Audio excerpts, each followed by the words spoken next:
Special report में हम सीधे बात कर लेते हैं इजराइल की, क्योंकि इजराइल जिन देशों को अपना मददगार मान रहा था, अचानक उन देशों ने एक साथ इजराइल के सबसे बड़े दुश्मन हिजबुल्लाह के समर्थन का ऐलान कर दिया है। सवाल अब यह उठ रहा है कि क्या इजराइल को लेकर ईरान और सऊदी अरब की सीक्रेट डील हो गई है? और इसी पर देखिए ये खास रिपोर्ट।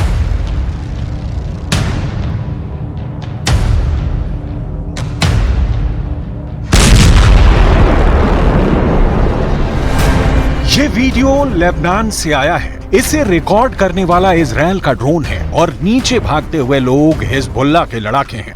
गौर से देखिए ये वीडियो। ये दोनों भागते हुए एक बिल्डिंग में दाखिल होते हैं ताकि इजराइल के ड्रोन इन्हें देख ना ले, लेकिन होता वही है जो इजराइल का ड्रोन चाहता है।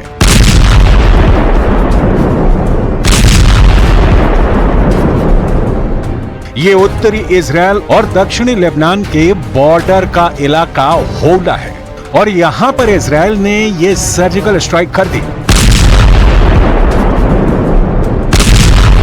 अब ये वीडियो देखने के बाद क्या हिजबुल्लाह चीफ गुस्से में होगा?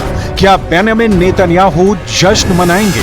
कौन गुस्सा होगा, कौन खुश, या फिर इसका उल्टा होगा?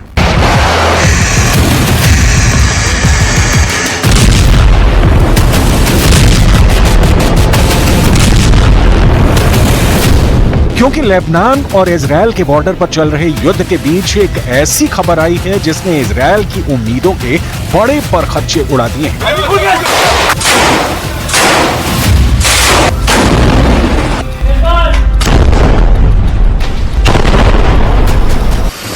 खबर ऐसी है कि हिजबुल्लाह सेंटर स्टेज पर आ गया है और अरब देशों का बॉस कहा जा रहा है। लेबनान के इस मिलिशिया को जो अरब देश दुश्मन मानते हैं, अचानक वो हसन नसरल्लाह के इर्द गिर्द इकट्ठा होना चाहते हैं। हसन नसरल्लाह अब अरब देशों का बॉस बनकर उभरने लगा है। नसरल्लाह और हिजबुल्लाह को लेकर पूरे पश्चिम एशिया में एक बड़ा उलटफेर हो गया है। इसकी वजह है ये खबर। इजराइल से लेकर ईरान और रूस से लेकर तुर्की की मीडिया में यह खबर छा चुकी है। खबर यह है कि 22 अरब देशों के संगठन अरब लीग, जिसमें सऊदी अरब, मिस्र और यूएई जैसे देश हैं, उसने हिजबुल्लाह पर अपना रुख बदल दिया है। अरब लीग अब हिजबुल्लाह को आतंकी संगठन नहीं मानता। अरब लीग के सहायक महासचिव हुस्सम जकी ने लेबनान के दौरे पर मिस्र की मीडिया को दिए इंटरव्यू में कहा, अरब लीग ने पहले हिजबुल्लाह को आतंकी संगठन माना था। हिजबुल्लाह से हमारी बातचीत बंद हो गई थी। अब अरब लीग के सदस्य मानते हैं कि हिजबुल्लाह पर यह नजरिया ठीक नहीं है। अरब लीग ने 2016 में हिजबुल्लाह को टेरर ग्रुप करार दिया था, लेकिन अब अरब लीग के अंदर हिजबुल्लाह की इमेज बदल गई है। इससे पहले 7 मई को अरब लीग ने सीरिया को भी वापस अपने गुट में शामिल कर लिया था। हिजबुल्लाह और सीरिया दोनों को हमेशा ईरान का पक्का समर्थन रहा है। ऐसे में क्या अरब लीग के फैसले को ईरान के आगे झुकना माना जाए? क्योंकि हिजबुल्लाह कोई देश नहीं, एक मुल्क का मिलिशिया है और उसे लेकर अगर अरब देशों का ज़हन बदला है तो इसके पीछे क्या ईरान की पावर है? क्योंकि पिछले 2 सालों में ईरान ने सभी अरब देशों से अपने रिश्ते सुधारे हैं और अब इसका फायदा हिजबुल्लाह को भी मिलने लगा है। हिजबुल्लाह की पावर का एक और वीडियो देखिए। लेबनान इजराइल बॉर्डर पर हिजबुल्लाह ने ईरान की दी हुई अल्मास एंटी टैंक मिसाइल से हमला किया और इस मिसाइल ने सीधे जाकर इजराइल की नेमर बख्तरबंद गाड़ी को उड़ा डाला। इस तरह की टक्कर अभी तक कोई अरब देश इजराइल से नहीं ले पाया है, बल्कि गाजा पर बमबारी को लेकर अरब देश अभी तक बैकफुट पर रहे हैं।